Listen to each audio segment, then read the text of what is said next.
2026 is going to be an awesome year. We got some pretty cool stuff coming up. First off, we got Foundations of Recovery. This is our flagship program. We're starting it in January. This is for anyone, man, woman, or couple who wants to come and reclaim their heart from shame, trauma, and betrayal. We start off with an education on all sorts of principles, give you the common language. We feed you from a fire hose in terms of all things recovery. It is such a great start to recovery. And we get at the roots of things, Tyler. This isn't like any other program. Like, this is our healing journey in process, and Foundations is where we begin. If you look at the value that you're getting there to kick off a good recovery with all of the right education, all of the right language, and a team to get you started while also being directed by Brandon and myself through the whole process, what a deal. So if you're interested, if you're struggling, if you've been wanting to do something for a long time, jump into this. This only comes around every so often, and we would love to have you there. Click the link in the description to sign up for it. And to make it even sweeter, we're also including a raffle for a free pass to the Radiant Dawn retreat. Anyone who signs up for Foundations will be added to the raffle for that free Radiant Dawn pass. If you're a man and you sign up for Foundations, your name still gets entered, and you can give that pass away if you win it to any woman that you want to. So what you're saying, Tyler, is if you sign up and participate in Foundations, you could possibly go to Radiant Dawn for free?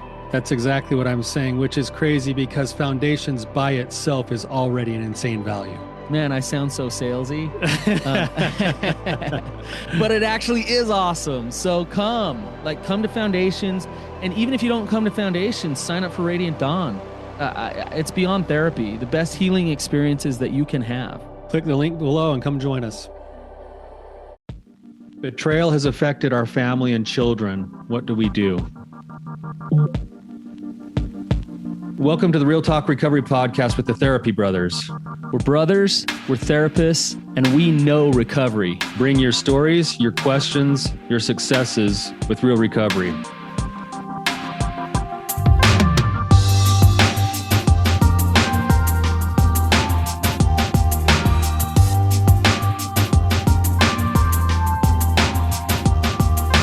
Hey, Tyler. What's going on, Brandon? Not much. Hey, I wanted to mention really quick, I was shocked. We opened up the link for Rising Sun in the end of September. We had a sign up like 20 seconds after it opened up. That was amazing. Somebody was actually trying to access the website before we even made it possible to buy a pass. Yeah, that's crazy. So good on you for the first guy who signed up. That was pretty impressive. I don't know how you pulled that off. That's awesome. Yeah. So we actually opened that up, Brandon. I think it was probably about a week ago. And we haven't even said anything about it yet, but there are people going there and checking it because I think we're about halfway sold out right now. So if you're interested in the Rising Sun retreat, go to risingsun.org, O-R-G, and kind of give it a look and see if it's something that feels good for you. Yeah. And do it now while you have the chance to sign up. So anyways, Tyler, how you doing, man? I'm doing really good. Nice. Got the, like we talked about, got the springtime. My wife and I have been able to spend quite a bit of time with each other. We went on a little trip not too long ago, and it was awesome. We haven't done a couples trip for quite a while, just the two of us. And it's amazing how much you take for granted when you're just in the doldrums of your daily work and managing your family, getting kids to soccer and stuff. And if you don't nurture your relationship, it really does make a difference. It was really awesome. Well, good for you guys. And you're headed down to Arizona this week. I'll be down there. So yeah. I hopefully we go swimming or something. I'm going to dunk you in the pool. I can't wait. No, it'll be good to see you down there. It's actually kind of a cool thing. We get to go down to someone that we really love, really good friend is having their son. We're kind of at that stage of life, Brandon, where all of our friends' kids and all of our own kids are starting to get married. So we get to go down to a wedding for someone that we really love and support their son. So it's gonna be great. Really excited for it. So anyways, let's get on to our guest here. So Jeneal, welcome to the show. Hi, thank you. If you could just give us a little bit of your story and tell us what's going on so that we can kind of get a background, and then we'll go from there. Sure. Um, so I guess my husband and I met in college and we got married. And right after we had our oldest, our first baby, I found out about his pornography addiction. It was just really, it was really strange to me because I had no idea about anything beforehand before we got married. So it was a pretty devastating surprise for me. And there were a few other things that went along with that. There was, he was into drinking. He would go often to California, which is the state next to where we were. Well, I guess 2 states over from where we were at the time. And he would stay with his friends because he grew up in California, and he would party basically. And I would have no idea. And then come back. And that was like probably not a whole lot, but maybe three or 4 times at that point. And one day, I guess he just felt so guilty that he, driving home from one of these trips, called me and just spilled all the beans. And I was just like, what? It just threw me back, took me by complete surprise. And so that was kind of the first encounter with anything like that in our marriage. Fast forward to 2001, so a couple of years ago.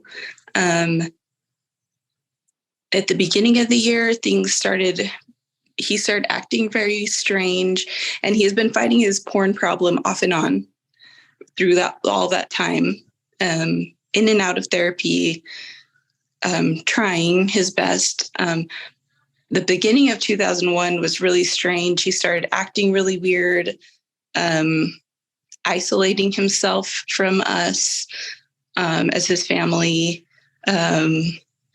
being really short with everyone, being like OCD and obsessive with certain things like cleaning and, that sort of everything had to look perfect.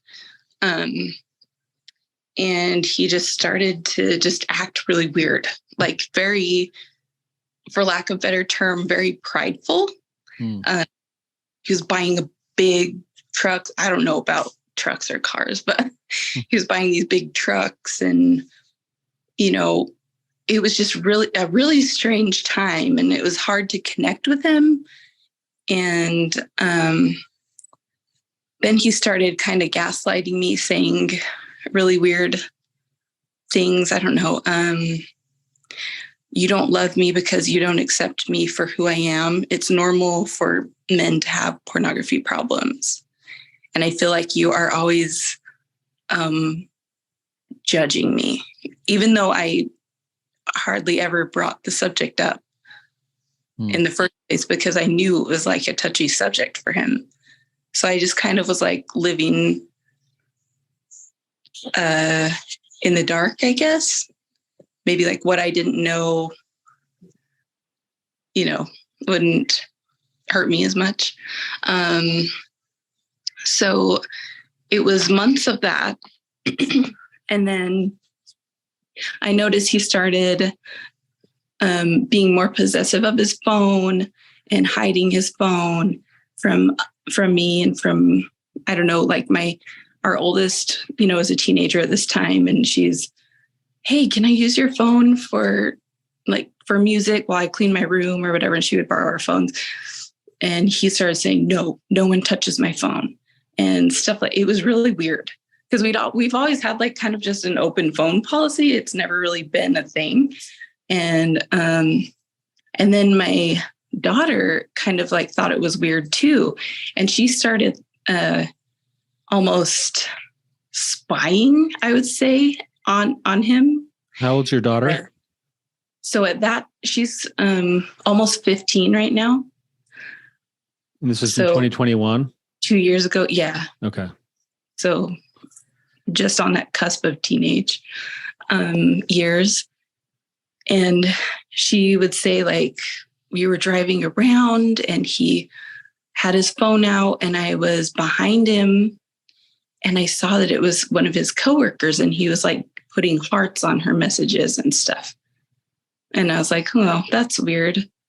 Well, maybe I know she's going through a hard time right now. Like, I knew her and she's going through a hard time. So maybe he's just trying to be supportive. Like, I would just make excuses for all the signs. Mm-hmm. It was always just, I would always like make something up because I never, I'm sure you hear this a lot, but I never thought that it would go to that extreme of him having an affair. But lo and behold, our anniversary comes around. And at this point, I was like, I think I'm going to ask for a separation. Actually, I think I did ask for a separation. And I said, I think you have a lot of things going on right now that you need to take care of. And I can't be in the middle of it because I'm at my breaking point. It actually forced me to think that I was gaslit so much that I thought I was a problem in so many ways that I went to my doctor and I said, I think I'm a bad, negative person. And I think something's wrong with me.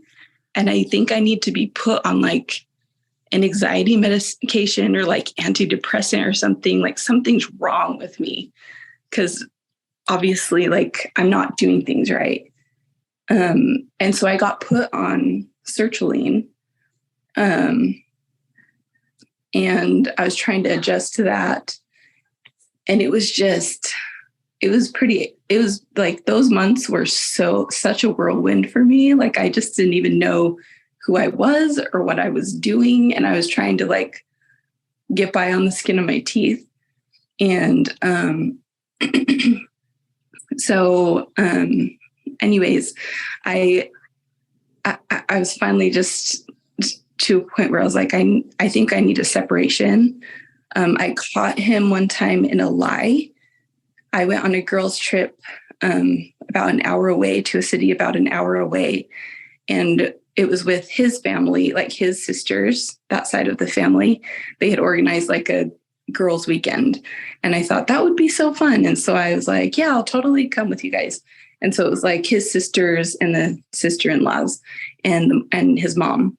And we all went down and the kids stayed with him. And what happened during that time was that one night, I guess, so I got a call really late at night, probably like 11:30 at night. And it was my daughter, my oldest. And she said, Mom, Dad left and said he was going to the store at 8:30, and he's still not back. And he's not answering me and he's not texting me. And I'm scared that he maybe got in a crash or something happened. I don't know what to do. I'm here alone with the kids, with the girls, but all the other girls were asleep. And I was like, oh, well, thank you. Like, I'm sorry you're like awake at 11:30 at night waiting for your dad to get home. And I was like, don't worry. Like, I'll get in contact with him. You go to sleep and I'll call you if I need anything. Just leave your phone on. And she was like, okay. And so I was like, oh my gosh. And so I tried to contact him with no luck. And so I called his brother who was in that same city and told him that my girls were by themselves and I couldn't get a hold of him. And so he tried nothing. And so he called his dad, their dad, and he was trying to get a hold of him, nothing.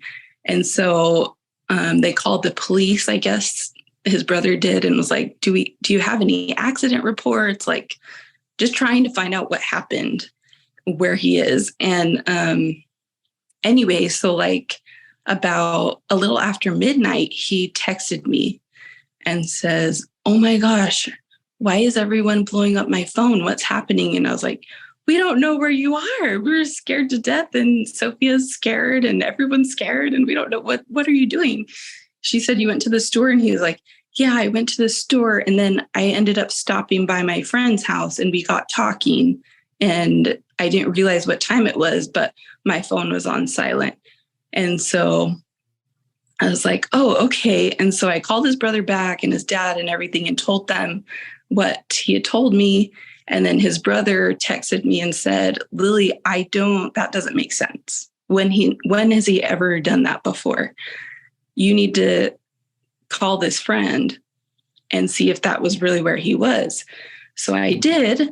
And his friend, it was like 12:15 in the morning.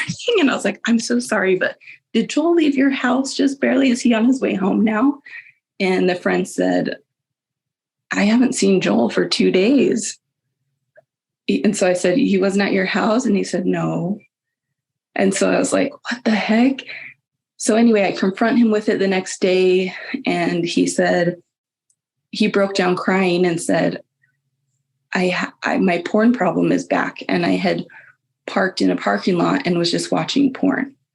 And I said, from 8:30 till like after midnight? And he said, yeah, I was just having I've been really stressed.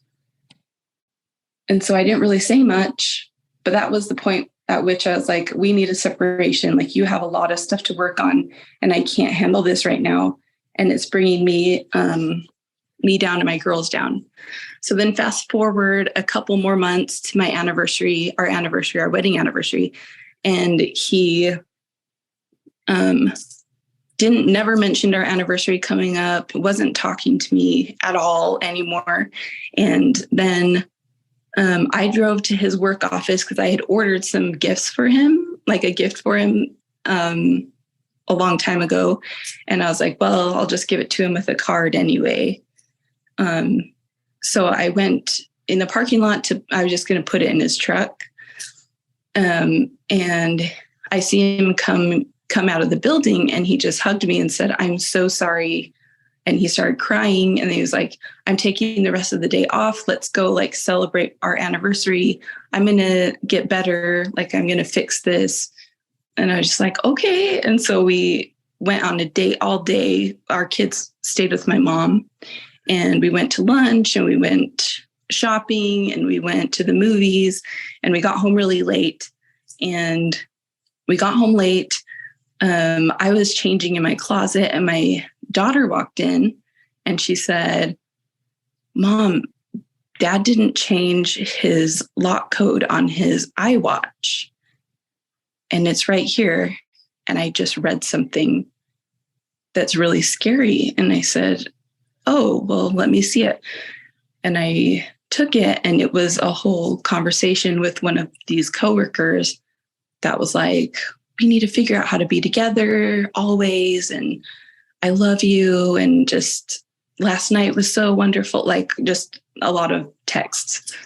And I was like, oh my gosh, I cannot believe she just read this. Like, she just read that betrayal by her own dad. And I was just in shock for me and for her. And I was just like, oh my gosh, like, what do I do? And we were even sleeping in separate rooms at the time. Anyway, I flipped out, obviously, ran out of the bathroom and started yelling at him. I don't know how any of the other girls didn't wake up, but Sophia was crying and I was crying, and we left, and we went to my mom's house that night and slept over there. And I was like, I don't know what I'm going to do. I don't know. Anyway, it came out that there were 2 coworkers that he had slept with. And then there was another girl who was a friend of those coworkers who lived in another city that he had been sleeping with as well. I ended up getting an STD. He had STDs. Like, it was just a big mess. And my daughter was very much involved in everything. And she felt like she had been betrayed by her dad. Mm-hmm. And there were other instances, like the one where she was left alone with the girls, where he took advantage of her And she just said, I feel like I've been used by my own dad. And that breaks my heart. Sorry. And she's still trying to work through that. I think she's done a really good job, and she's been in therapy as well. But just the fact that that happened. Jeneal, when did all this come out? How long ago? It was that same year of 2021. So it 2021. It spanned from like February till August. The end of August is when it came out. So where are you at now? Are you still married? We're still married. He got fired from his job, and we ended up having to move out here to Alabama by ourselves with our family for another work opportunity. And so now we're here. So you're together living in the same house, like with him. Yeah. Yeah. Has there been good recovery work going on? Has change happened? So yes, there's been hardcore change, a lot of recovery work. We see our therapist who specializes in betrayal trauma. I think he has a program called Lifestar. I don't know if you've heard of that before. A little bit, yeah. Tyler and I were both we were part of the network for a while. Oh, really? Yeah. There you go. So we're in that. We've been in that, and we still see our therapists. And a lot has changed. A lot of work has been done on his part and my part, and even Sophia's part. But it's so hard. Like sometimes I feel it's easier to navigate he and I's relationship versus like mine and hers, or his and hers, or like us together as parents to parent her, because there's a lot of since she's a teenager now, there's a lot of attitude towards and like resentment towards him. And so it breaks my heart because I understand where she's coming from. Mm-hmm. But at the same time, I want to present a unified front with my husband while I'm parenting. Jeneal, what kind of reparation work has he done with her? Like, what does he do? So he attended one of her therapy sessions, and she was able to kind of say her piece and ask for her forgiveness. I don't think she it was more of a rhetorical. I don't think she is quite there yet, but he does say, I'm sorry that I did that, and takes ownership for it.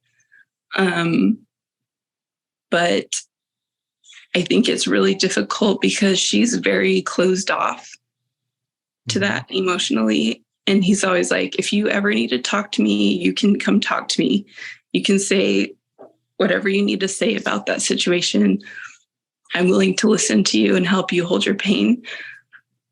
But that's good.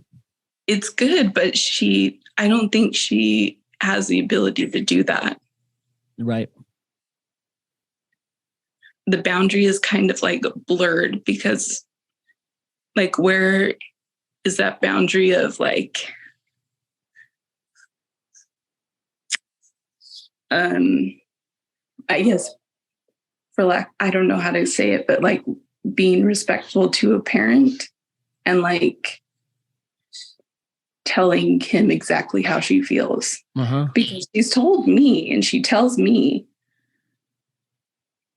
but she doesn't open up like that to him. And she doesn't do that because it would be disrespectful. I think that's what she feels.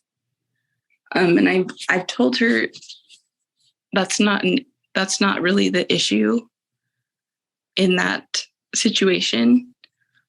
It's healthy for her to tell him and let him know so he can be aware of that. But I don't know. She's always been very like emotionally protected. I don't know why our other girls are not like that at all. Mm-hmm. They wear their hearts on their sleeve, but she is a lot like me. I've always been like that. I'm working on that. So it's a lot of work I have to do to be more open and honest and not just tuck my feelings away, but to express and let that out. And she's a lot like me in that sense. That's just how that's how she reacts, I guess. What are your fears for her if it kind of keeps going this way? I just fear that she, I fear that she doesn't like respect him, I guess is the word, enough to like if he and I are set a rule or a boundary as parents, like I feel like a lot of times she kind of just like rolls her eyes and snarfs about it, and then will come to me and be like, well, he lied. Who is he to expect this from me? Yeah. Exactly. That's what I'm trying to get to. And then like recently as a teenager, she has in the last couple months been like doing things that were against our family rules. Like she tried to get a TikTok account, which we don't allow social media. And she tried to hide that. And she tried to reach out to a boy that we don't want her associating with because of value differences. We actually tried to befriend him and bring him into our house, but he has said some inappropriate things that are not okay with us. But she'll try and hide and lie and do these things, which partially I think is teenager, but then when we step out and say, hey, this is against what our family values are, and these are against our house rules or our family rules. Yeah, it's kind of just the whole snarky thing of like, well, he didn't follow rules. He didn't follow marriage rules. That's way worse than what I'm doing. Or, he hid things and he lied, and you're still with him. And why is that any different? So Jeneal, couple of things, and this is complicated because your daughter is, you say she's almost 15. Yeah. So she's a teenage girl, and part of this is just her being a teenage girl and her internalizing her feelings, and like, even if she didn't go through this trauma that she went through with the betrayal, some of this stuff would be happening. And so you're aware of that, right?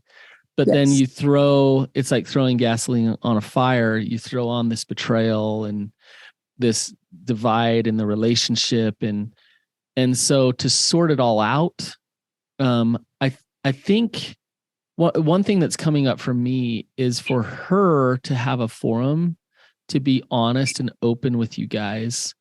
I really think that some therapy sessions ongoing, not just the one that she had with him, but she needs to dump out and get out the anger, the sadness, whatever she feels in a safe place where she knows somebody's going to moderate it and it's not going to come back around to bite her in the butt of, you're the bad teenager, you need to change, you need to forgive, you need to love him.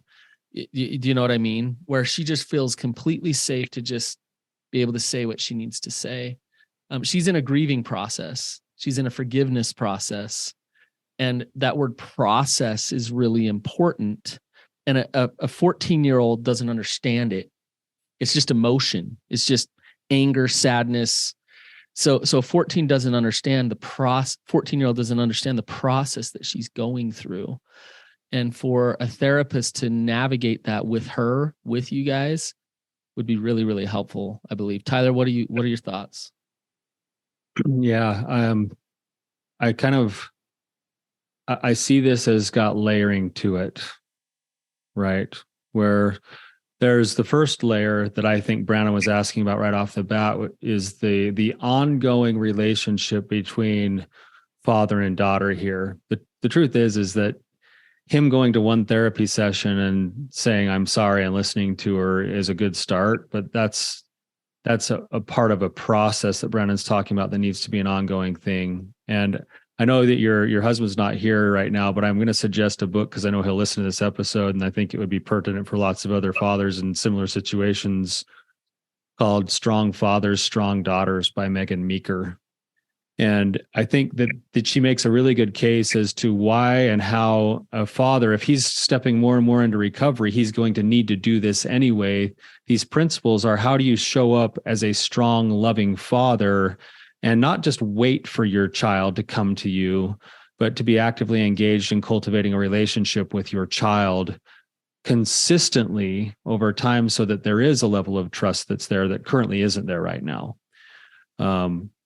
He needs to be engaged in that kind of work regardless of how your daughter's going to respond to him. And there's a good case to be made for why that's going to be really valuable for your daughter in the long run. Yeah. So that's like the first layer that you don't have control over, but that the only thing you can do is help to influence or recommend that to your husband, that he figure out how to stay the course with consistency. The next layer is this, where I agree with everything Brandon said about having process and an outlet for your child's feelings. There's a way to have space for her to have that resentment, for her to have that confusion, for her to have that grieving and that anger, while still needing to do right by your child by having those healthy boundaries. And it's where you're going to get stuck is if she starts doing that and it becomes about, you need to respect your elders, you've kind of missed it. Whereas if it's a both and of, hey, it makes sense that you feel this, and you know what, you're right, dad did do things and make mistakes, and we're sad about that, and those feelings are valid. Nevertheless, we're trying to step in as parents and do right by you by having certain boundaries. And so we're going to have to navigate. You can't punch him in the face. Yeah, right. But wanting to punch him in the face is absolutely okay. It's okay that you hate my guts right now. It's okay that you see me as a total hypocrite. I don't blame you. Like if I was in your shoes, I'd feel the same way. And if I'm trying to be a good father to you, or if we're trying to be good parents to you, regardless of our backstory, we've still got to try to do right by you with healthy boundaries, right? It's both, but a lot of times it turns into an either or, and then the child gets left behind with all of their feelings because it turns into parents needing to be gratified that their kid's keeping the rules or whatever else. The rules need to be kept, and I need to step in. Another reference that's coming to mind is the pyramid of influence that comes out of the Anatomy of Peace.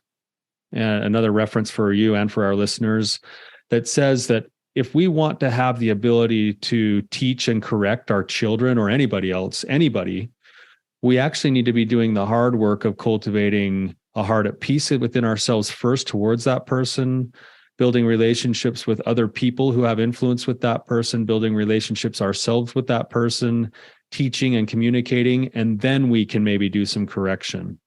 And if we don't put those things in order, we actually flip it on its head. It'll actually cause more drama. It'll cause more disconnection and more frustration in the long run.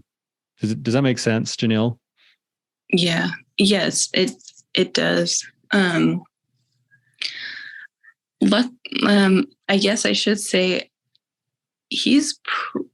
I'm not trying to defend, but he is really good. I see that he's really good at being proactive, as a dad, especially since this experience.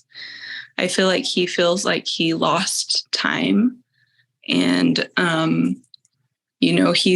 he personally actually will read Bible or scriptures at nights with the kids. And then he'll personally have Sophia come down to our room with us, and we do reading with her together every night too, just so that she feels like she's supported and validated. And, you know, he's the one who takes her to her violin lessons, to this lesson, to, you know, and he takes time off work to go to all of their things. And I see that and I appreciate it. And I really, it's for me, it's a load off my shoulders, because I felt so much like a single parent for so long, that I'm grateful for these efforts that he's making. But I guess, yes, I agree with, I think it's completely needed to continue that Jeneal, therapy. Go ahead. I want to ask you, and I want you to look within when I ask this question, like really look, have you modeled to her that it's okay to feel some of those, we'll call them yucky feelings, some of those like, you know, anger, even maybe hatred or disgust or hurt, just deep sadness? Have you modeled to her that that's okay? You know, I don't really know if I've like thought about that. In our conversations between her and I, when she brings things up, I definitely say like, oh my gosh, like I felt that way too. And that's okay to feel like that. I want her to know that her feelings are valid, because I need that too. And I know I felt that before too in this situation. As far as like, it's not as bad now, years down the road, but obviously in the beginning, I had a lot of like days where I would just cry all the time. Mm-hmm. And I don't think the younger girls, there's kind of a gap between her and the other girls. And I don't think the other girls really caught on to like much of a change, but I think she knew. As you cried, imagine what she felt. I would guess some anger and frustration back at your husband, because mom's crying because, you know, he hurt her. And that's good that you cried. It's good that you felt that. But Jeneal, some of the energy that I'm picking up from you is somebody who wants to see the good in people, wants to forgive, wants to, and maybe even caretake for him of, I'll take on these consequences and I'll kind of just take this on, rather than have him fully deal with the full consequences of his behaviors, which might be some anger from you, some, you know, some disgust from you. And I'm not saying you have to go feel those things, but if you're sending the message to your daughter that you shouldn't, that you should just kind of take this on and internalize it and move forward with life, then that's being modeled to her, and that's what you're getting from her, and that's why you're worried about her, right? So, yeah, what do you think about that? Yeah, I definitely have struggled a lot with that. I can take it on and I can make it okay for him and for her.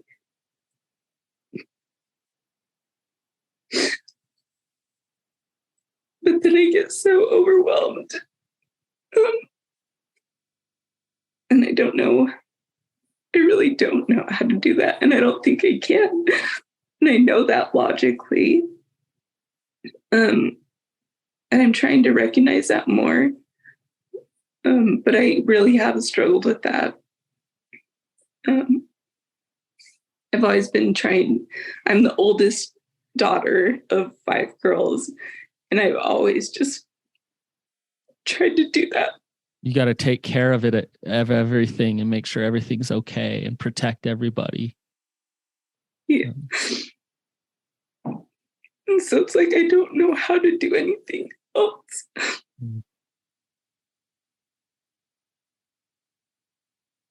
It's such a hard place to be, Jeneal, where it seems that part of the solution for you is actually part of the solution for the whole system. And yet you can see that there's going to be pain, that if you were to simultaneously teach true principles to your daughter about respect and trust and accountability and all of these things, while also surrendering the relationship between your daughter and her father and allowing them to do that work to repair or not, which it sounds like your husband's actually kind of up to the task right now. Sounds like he's trying to step in and do things like, like that's a blessing. But whether or not that were to happen, the surrender of that part of it while still teaching true principles is a hard thing to navigate, but that's the balance you're trying to find. And in doing so, you would actually be freeing yourself up emotionally with a lot of the emotional energy that you're spending trying to buffer everything, trying to fix everything, right? It would be like, I'll give you a little bit of a personal example of this that I can actually appreciate. That when we were going through some really hard, thick things, our kids were much, much younger, but it took us a few years, and it got to the point where my oldest was probably 7 or 8 at the time when we were climbing out of the darkest parts of our own situation. And my daughter was sensing that stuff. And she'd go to my wife and she'd say things like, why are you guys sleeping in different rooms? Or why were we gone from dad for so long? Or like, why this or why that? I could really appreciate that my wife could validate my daughter's fears and say, yeah, that's scary, or this is hard. I remember my daughter had a nightmare one time that she woke up and the house was completely empty and her dad never came back. Like, she woke up in a panic that way. And that was an ongoing nightmare for her for a while, right? Oh, that's horrible for a child to be going through that. And my wife had to be churning with emotions towards me because of that, and also compassion for my daughter for that. For her to be able to validate my daughter and to hug her and reassure her and say, you know what, that's really scary. But then for her to also say, your dad's made some choices that he's going to decide what to do with, and he loves you no matter what, but he's going to have to decide what he wants to do. Like, that was important, because then it had to get my wife out of the way so that I was in there with my daughter now. And I had to be the one to show up every night and read her stories and sing her songs and be consistent with what I said I would do. I had to be the one to go in there and say, yeah, I sometimes make some mistakes and I'm sad about that, but I'm working on that and I'm going to get better and I'm not going to leave you. And then I had to be consistent about following through on all those things. That was a gift that my wife offered, instead of like, no, like, your dad's not going anywhere. It's going to be okay. We're going to be just fine. Like, Like, she couldn't guarantee that anyway. Like, we were still in the thick of climbing out of the hole ourselves. And so she couldn't overpromise because she didn't know what I was going to decide to do. Right. Mm-hmm. And, but she could be there to validate my child, to love her, and to be a safe landing spot. And she also was able to get out of the way so that I had to face the music. And what's cool about this in the long term is that was when my daughter is 7 or 8. And some of the things that cause the most damage are also some of the things where, when my daughter now, as she gets older and turns 17, 18, 19, she's bringing boys home that she's dating who are confiding in her that they have similar problems. And where does she want to turn? She's like, Dad, can you go for a drive with us? Can we go have a talk? And now I'm sitting there with my daughter with boys that she's dating, talking about like the very problems that I've been overcoming. And she trusts me with those things now because of the long game that needed to take place. Mm-hmm. So does that make sense? Yeah, totally. And I can only hope that they would get to that point. But I guess one thing that I worry about with being like that person who wants to fix, like, I guess this would come from them going to therapy more together. I feel like sometimes there's been a few times where we will open it to her, like give her the opportunity, like, hey, like, I know that you've been really we've noticed that you've been feeling or acting off today. Do you want to talk about anything? Is there anything you want to talk about? And she'll open up a little bit while we're both there about her feelings. But I've noticed, like, when she does do that, I know that my husband has good intentions always, but he kind of just takes a back seat and is just silent. Where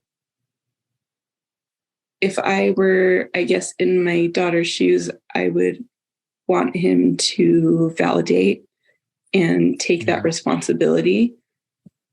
And that, I guess that was really, like, not frustrating, but deflating to see, like, that happen. Do you give him that? Do you give him that feedback that you see that happen? I think I, like, casually said something afterwards one time, that time that it happened. Yeah. But we never really, like, revisited it. And I don't know how much he recognized that. Yeah. That's a good thing to notice. And you can't do it for him, but maybe he's not even aware that he does that with her. And so it's something for him to look at. And when she opens up a window of, opportunity for connection, by dang, like he needs to learn how to take it, that opportunity. And so, yeah, you can't teach him or force him how to do it, but at least give him that feedback. Have you noticed that maybe that didn't happen? I think, Jeneal, I have a thought, and we're getting low on time, but this is a unique situation for your 12-year-old daughter to find out about his affair. That's unique. That sucks. But here's the thing, and I don't think it's over attachment or unhealthy for you to walk through the healing process with your daughter together some. So if you got in a car accident together and you were both doing physical therapy, then you can talk about the pain and the difficulty of the physical therapy and go through it together. The word emotion is an interesting word because it has motion in it, meaning it's movement. And where we get really unhealthy is when we don't have that motion in emotion. We eat it, it gets stuck, we don't deal with it. I would suggest that you, with your daughter, and this is going to be as challenging for you as it is for her, go have some emotions. Go find that overpass in the city, get revved up a little bit and scream at the top of your lungs, both of you. Find the glass recycling bin, crawl up there, pull some jars out of it and throw some jars back in hard. Grab a journal, and maybe both of you need to write some letters out or write some things, and just maybe that journal's torn to shreds by the time you're done. But both of you just like, we're getting this out together. We're doing this. And I could go on and on with different ideas, but do you see my point, Jeneal? Yes. You're giving her permission through giving yourself permission to just go there. So instead of keep it all together, which the older sister part of you would do, of we're going to protect this, it's no, we're going to go get ugly together. We're going to go do this together in a safe way. But you have permission, daughter, to do this with me because I'm going to do it with you. Do you see that? So Tyler, what do you think about that? I think I think what you're getting at, Brandon, is what you're kind of going back to the question you asked Jeneal earlier about teaching healthy expression of emotional processing. Yeah. Right. And if you go on I like the idea of going to physical therapy together. You're not going to go and, go to physical therapy with somebody else, and you're not going to go to your 12-year-old daughter and tell all the deep, dark details that even she doesn't know about that stuff. But you are going to go and talk about, we can talk about pain, anger, betrayal, sadness, healing, forgiveness. We can talk about all those processes, and we can, what better way than to show some of that process as you go, at least that's the way I view it. None of you guys have secrets. You have stories, and those stories make a difference. And this is part of your story. If I'm not mistaken, Jeneal, you actually are processing your process with total strangers on social media. Is that right? Totally. Yeah. It's part of your healing process and your journey. You're probably helping people along the way. And what Brandon's saying is, why not take that same principle and do some of those same things with your very own daughter? Yeah, exactly. But wear safety goggles if you go to the glass bin. So Okay. side note. Good time. That was one thing that I kind of had thought about too, was like, I didn't know like what was a good way to do that. Like I didn't want to do something as a parent. Of course, we all probably wonder this, but I don't want to do something that's going to screw her up too bad. Right. Like, I was like, you hear about like unhealthy attachments and like trauma bonds or like, and I'm just like, oh, I don't want it to go that way either. Right. Yes. So like, I've been just trying to like do my best to like kind of navigate where that boundary is. But I think you guys are right. Like at the same time, processing emotions together is going to be really helpful because she knows that I know what that feels like. Yes. Right. Yeah. And you can do that without having to share all the deep details of whatever your work is too. You can still teach the principle of healthy emotional processing. And what this is not is you going to the glass bin or to the overpass and you screaming and then her being like, "Hey mom, I'm here for you and I'll take care of all your pain." Right. This is you doing it together. We're both taking our stuff. Boom. We both have permission to deal with this and get it out. That makes sense. I guess that's what I was afraid of. And you put it into words. Like, I don't want her to be the one trying to take on that role. That's right. And that's where boundaries come in with her, that she's, in some ways, she was already doing that before it all broke loose. Like she didn't need to be the one checking passwords and looking at messages and doing all that other stuff. In fact, there could be some boundary setting there as well as you move forward. Yeah.